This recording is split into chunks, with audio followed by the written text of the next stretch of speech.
احمدہ و اصلی و اسلم علی رسولہ الکریم اما بعد۔ انفاق فی سبیل اللہ وہ فرض زکوٰۃ کی صورت میں ہو، صدقۃ العشر کی صورت میں ہو یا صدقۃ الفطر کی صورت میں ہو، جن لوگوں کو صدقہ دینا واجب ہے، ضروری ہے، شریعت مطہرہ کا جو درس ہے وہ ٹوٹل 8 لوگ بنتے ہیں۔ سورہ توبہ میں اللہ تبارک و تعالیٰ نے ان تمام کے تمام لوگوں کا تذکرہ فرمایا ہے۔ انما الصدقات للفقراء والمساکین والعاملین علیہا والمؤلفۃ قلوبہم وفی الرقاب والغارمین وفی سبیل اللہ وابن السبیل فریضۃ من اللہ واللہ علیم حکیم۔ اب ہم ایک ایک کی وضاحت کرتے ہیں۔ یہ وہ لوگ ہیں جن کو زکوٰۃ دینا بھی درست ہے، صدقۃ الفطر دینا بھی درست ہے، اور زمینی پیداوار سے اکٹھے ہونے والے عشر یہ دینا بھی درست ہے۔ سب سے پہلے نمبر پر مستحق آدمی کون ہے؟ فقراء، فقیر۔ فقیر کس کو کہتے ہیں؟ فقیر وہ ہوتا ہے جس کے پاس کچھ بھی نہ ہو، کوئی چیز نہیں اس کے پاس اپنا نظام زندگی چلانے کے لیے، وہ فقیر ہے۔ جس کے پاس ذریعہ معاش کوئی چیز نہیں ہے، آپ اس کو زکوٰۃ کی مد میں اس کی مدد کر سکتے ہیں۔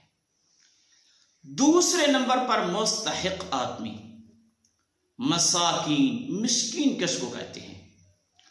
مسکین کا مطلب معنی اور مفہوم علماء محدثین نے بیان کیا ہے، ایسا آدمی اس کے پاس ذریعہ معاش ہے، مزدوری کرتا ہے، مستری کے ساتھ چلا جاتا ہے، یا کوئی چھوٹی موٹی کوئی نوکری کرتا ہے، اس کو مہینے کی 10,000 12,000 15,000 یا 16,000 پہ انکم وصول ہوتی ہے، لیکن اس کے جو گھر کے جو ضروری اخراجات ہیں وہ اس کی آمدن سے زیادہ ہیں۔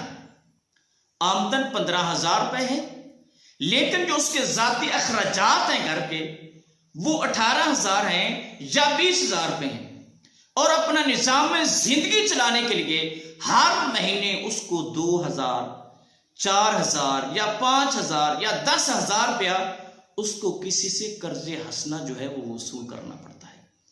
اس کو مسکین کہتے ہیں، اور یہ آدمی بھی زکوٰۃ کے مستحق لوگوں میں شامل ہے۔ تیسرے نمبر پر والعاملین علیہا۔ عامل کس کو کہتے ہیں؟ ایسا آدمی جو زکوٰۃ کو جمع کرنے والا ہو۔ مثال کے طور پر حکومت وقت نے ایک نظام ترتیب دیا ہے کہ جب زکوٰۃ کا وقت آئے گا ہم اغنیاء سے زکوٰۃ وصول کریں گے، اور اس کے بعد ہم فقراء تک تو ہیں وہ پہنچا دیں گے۔ یا حکومت وقت یہ کام نہیں کرتی، حکومت کے علاوہ عوامی سطح پر کوئی ادارہ قائم ہے جو لوگوں کے صدقات کو اکٹھا کرتا ہے اور پھر آگے فقراء تک پہنچاتا ہے۔ اب وہ لوگ جو زکوٰۃ کو جمع کرتے ہیں، جمع کر کے اپنے دفتر میں لاتے ہیں، اور دفتر کے اندر وہ لوگ جو اس زکوٰۃ کا حساب کر رہے ہوتے ہیں، اور وہ لوگ پھر جو اس زکوٰۃ کو آگے فقراء تک پہنچاتے ہیں۔ اس کیٹاگری کے اندر آنے والے یہ جتنے بھی لوگ ہیں، اس خیراتی ادارے کا جو اعلیٰ عہدے داران ہے، جو مالک ہے، وہ تنخواہ کی مد کی صورت میں ان کے ساتھ تعاون کر سکتا ہے۔ یعنی ظاہر ہے اب یہ لوگ اس نے رکھے ہوئے، اس نے ان کو تنخواہیں دینی ہیں، تو زکوٰۃ کا جو مال آیا ہے اس میں سے ان کی تنخواہیں جو ہے وہ دے سکتا ہے۔ یعنی عامل، زکوٰۃ جمع کرنے والے لوگ بھی زکوٰۃ کے مستحقین میں شامل ہیں۔ والمؤلفۃ قلوبہم، چوتھے نمبر پر کون لوگ ہیں جو زکوٰۃ کے مستحق ہے، جن کی دل جوئی کرنا مقصود ہو؟ اس میں دو قسم کے لوگ ہیں، ایک مسلمان ہے اور دوسرا کافر ہے۔ مسلمان سے مراد کون ہے؟ مسلمان ہے لیکن ضعیف الایمان ہے، مسلمان ہے لیکن ایمان کے اعتبار سے کمزور ہے، ٹھیک ہے، غریب ہے۔ اب خطرہ ہے کہ غربت کی وجہ سے کہیں اسلام کو خیر باد کہہ کے کفر کے اندر نہ داخل ہو جائے، تو اس کی دل جوئی کے لیے زکوٰۃ کی رقم سے اس کی مدد کرنا یہ درست ہے، تاکہ یہ اپنے پاؤں پہ کھڑا رہے اور غربت کی وجہ سے اسلام کو ترک کر کے کفر کے اندر داخل نہ ہو جائے۔ دوسرا آدمی مؤلفۃ قلوبہم کے اندر جو شامل ہے وہ کافر ہے۔ کون سا کافر؟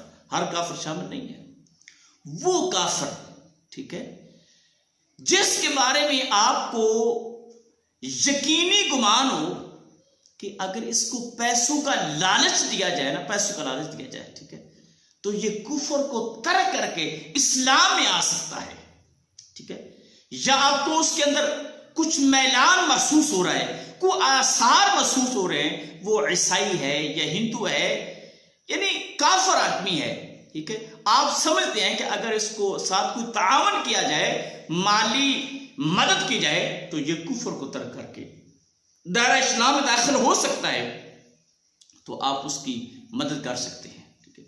پانچویں نمبر پر کون ہے؟ وہ فر رقاب، گردنوں کے آزاد کرنے میں۔ اب گردن کے آزاد کرنے کا کیا مطلب ہے؟ غلام کو آزاد کروانا، ٹھیک ہے۔ مثال کے طور پر ایک آدمی ہے، وہ کفار کی قید میں رہ رہا ہے، ٹھیک ہے، تو آپ زکوٰۃ کے جو پیسے ہیں، عشر کے جو پیسے ہیں، ٹھیک ہے، آپ اس رقم کو اکٹھا کر کے کفار کی قید میں جو موجود آدمی ہے، ٹھیک ہے، آپ ان کو پیسے دے کے اس آدمی کو اس غلامی سے آزاد کروا سکتے ہیں۔ دوسرے نمبر پر ایک اور آدمی بھی فر رقاب، گردنوں کو آزاد کروانے کے مفہوم میں شامل ہے۔ وہ کیا ہے؟ ایک آدمی کسی کا غلام ہے، کسی کے ماتحت ہے، یعنی وہ مکاتب غلام کہہ رہے ہیں، ٹھیک ہے، اس نے کسی سے 2 لاکھ روپیہ، 3 لاکھ روپیہ، 4 لاکھ روپیہ لیا ہے کہ جب تک میں پیسے ادا نہیں کرتا میں آپ کی غلامی میں رہوں گا، میں آپ کی خدمت کرتا رہوں گا، ٹھیک ہے، مکاتب غلام جس کو کہتے ہیں۔ تو ایسے آدمی کو اب اس کا جو مالک ہے، ٹھیک ہے، آپ اس کو کہیں بھئی ہم آپ کو اس کی رقم ادا کرتے ہیں، 2 لاکھ ہے یا 3 لاکھ ہے، آپ وہ رقم لے لیں اور اپنے اس غلام کو آزاد کرتے ہیں، ٹھیک ہے۔ تو یہ آدمی بھی فر رقاب کے اندر شامل ہے، ٹھیک ہے۔ اس کے بعد آگے کیا ہے؟ فی سبیل اللہ۔ فی سبیل اللہ کا جو مفہوم ہے نا، اس کے اندر 2 چیزیں آتی ہیں۔ فی سبیل اللہ کے مفہوم میں 2 چیزیں آتی ہیں۔ کون کون سی؟ ایک وہ آدمی، مقصد دونوں کا ایک ہی ہے، وہ بھی اسلام کو غالب کرنے کی کوشش کرتا ہے اور یہ بھی اسلام کو غالب کرنے کی کوشش کرتا ہے۔ نمبر 1، ایک آدمی اسلام کو غالب کرنے کی کوشش کرتا ہے، لیکن کیسے؟ اپنے قلم کے ذریعہ سے، اپنے علم کے ذریعہ سے، جس طرح مدارس کے اندر علماء ہیں اور طلباء ہیں، ٹھیک ہے، اور دوسرا آدمی جو قتال کر کے، جہاد کر کے، تلوار کے ذریعے اسلام کو غالب کرنے کی کوشش کر رہا ہے، ٹھیک ہے، تو اس آدمی کو بھی زکوٰۃ کی مد سے رقم دینا یہ درست ہے، یعنی زکوٰۃ کے جو مستحق لوگ ہیں ان کے اندر یہ آدمی شامل ہے، ٹھیک ہے۔ فی سبیل اللہ، ویسے تو فی سبیل اللہ کے اندر سارا دین ہی فی سبیل اللہ ہے، بہت ساری چیزیں ہیں جو فی سبیل اللہ کے اندر شامل ہیں، لیکن بنیادی طور پر یہ 2 چیزیں جو ہے نا یہ فی سبیل اللہ کے اندر شامل ہیں، ٹھیک ہے۔ اور زکوٰۃ کے مستحق لوگوں میں، ٹھیک ہے، والغارمین، غارم جنہوں نے تاوان بھرنا ہے وہ لوگ بھی شامل ہیں۔ اب تاوان بھرنے سے مراد کیا ہے؟ ٹھیک ہے، مثال کے طور پر 2 گروپ ہیں، ان میں اختلاف ہو گیا، لڑائی ہو گئی ہے، ٹھیک ہے، صلح کروانی ہے۔ اب سلو کروانے کے لیے کوئی قتل ہوا تھا، اس نے کہا بھی ٹھیک ہے ہم قتل کی دیت ادا کرتی ہیں، ٹھیک ہے تو آپ جو ہے نا وہ سلو کر لیں، اس بنیاد پر سلو ہو گئے، ٹھیک ہے۔ لیکن اس نے ذمہ داری تو لے لی تھی کہ ہم قتل کی دیت ادا کریں گے، ٹھیک ہے، لیکن وہ جو سلو کرنے والے تھے انہوں نے قتل کی دیت ادا نہیں کی۔ اب تیسری پارٹی ان کا بھائی آپ نے ضمانت لی تھی، ٹھیک ہے، تو اب آپ وہ دیت ادا کریں، لیکن اس کے پاس پیسے نہیں ہیں، اب اس کو چٹی پڑ گئی ہے، ٹھیک ہے، تو اب زکوٰۃ کی مد سے اس کو جو چٹی پڑی ہے نا، ٹھیک ہے، اس کے ساتھ تعامل کرنا یہ درست ہے، اور یہ زکوٰۃ کے مستحقین کے اندر جو ہے وہ شامل ہے۔ وہ آدمی بھی اس کے اندر شامل ہے جو مقروض ہے اور قرض اتارنے کی اس کے اندر سخت ہی نہیں ہے، اتنا مقروض ہو چکا ہے، کوئی ذریعہ معاش نہیں ہے، زکوٰۃ کی مد سے اس کے ساتھ تعاون کرنا بھی درست ہے۔ کاروبار کر رہا تھا، آگ لگی، سارے کا سارا کاروبار تباہ ہو گیا ہے، کوئی ایسا سانحہ ایسا حادثہ پیش آیا کہ سارے کا سارا کاروبار جو ہے وہ تباہ ہو گیا۔ یا یہ بھی صورت بن سکتی ہے غارم کی کہ ایک آدمی نے کسی سے کچھ رقم لیے، 1 لاکھ روپیہ، 2 لاکھ روپیہ یا 3 لاکھ روپیہ، بھائی میرے ساتھ تعاون کرو، 2 لاکھ روپیہ دو، میں نے کاروبار کرنا ہے اور اس سے جب کماؤں گا تو آہستہ آہستہ تھوڑے تھوڑے کر کے یہ قرض جو میں واپس کروں گا۔ اب اس کے ذہن کے اندر یہ بات تھی کہ اب میں کاروبار کروں گا، اللہ پاک برکت دے گا تو یہ قرض میں اتار دوں گا۔ ہوا جو کاروبار چلے کوئی نہیں، وہ الٹا نقصان میں، خسارے میں چلا گیا ہے۔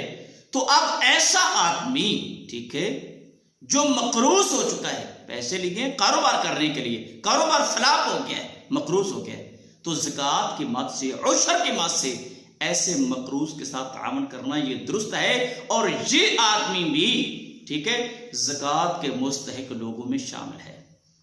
آخری وابن السبیل، مسافر، راہ گزار، ٹھیک ہے، زیادہ تر یہ بات کہی جاتی ہے، یہ ایک آدمی اپنے گھر کے اندر امیر مالدار ہے، ایک غنی آدمی ہے، لیکن وہ اپنے ملک کے اندر کسی دوسرے علاقے میں سفر پر گیا تھا، ٹھیک ہے، اس کے پاس رقم تھی، وہ گر گئی، وہ ضائع ہو گئی، وہاں واقعہ پیش آ گیا، ٹھیک ہے، اب واپس لوٹنے کے لیے یا وہاں کے مسائل کو حل کرنے کے لیے اس کے پاس پیسے نہیں ہیں، ٹھیک ہے، تو ایسے مسافر کے ساتھ تعاون کیا جا سکتا ہے زکوٰۃ اور عشر کی مد سے، یعنی یہ آدمی بھی زکوٰۃ کے مستحق لوگوں میں شامل ہے۔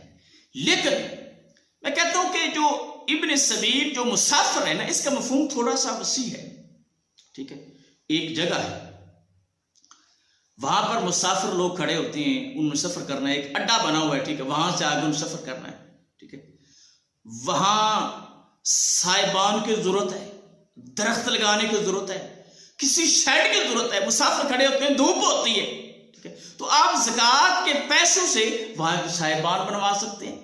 یہ بھی وہ اپنے سبیل کے اندر شامل ہے، ایک جگہ وہاں پر مسافر کھڑے ہوتے ہیں، ٹھیک ہے، ٹھیک ہے، تو ان کو گرمی کے موسم میں زیادہ دیر بھی کھڑا ہونا پڑتا ہے، آدھا گھنٹہ، ایک گھنٹہ اپنی گاڑی کا انتظار کرنا پڑتا ہے، وہاں ان کو پیاس لگ سکتی ہے، وہاں آپ کنواں کھدوا سکتے ہیں، کوئی موٹر لگوا سکتے ہیں، وہاں پر آپ جو ہے وہ بور کروا کے نلکا لگوا سکتے ہیں، ٹھیک ہے، تو یہ چیزیں بھی وابن سبیل کے اندر ہی شامل ہیں۔